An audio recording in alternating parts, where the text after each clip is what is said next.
Okey, resepi hari ni daging asam pedih daging. Mula kita buat minyak, lepas tu buah daun kari. Ini buat harum tu. Ni. Ini ada cili, buah bawang besar, bawang putih halia dan juga kunyit hidup blender sekali. Lepas tu masukkan dalam minyak ni. Kita letakkan dia tu sampai dia minyak dia tu naik. Kita tumis sampai minyak dia naik. Lepas tu kita masukkan daging ni yang berdidih-didih ni, daging yang telah direbus lembut kenyal ni. Dimasukkan ke dalam kita punya kuah tadi. Lepas tu biarkan lagi, biar dia mendidih, naik minyak lagi. Masukkan air asam jawa dan juga daun limau purut. Masukkan garam, lepas tu gula untuk imbangkan rasa. Lepas tu kacau.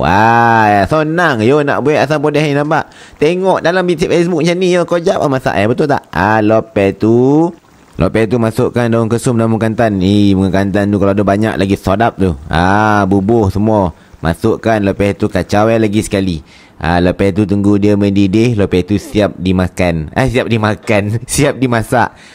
Sediakan nasi putih dengan telur asin. Sur.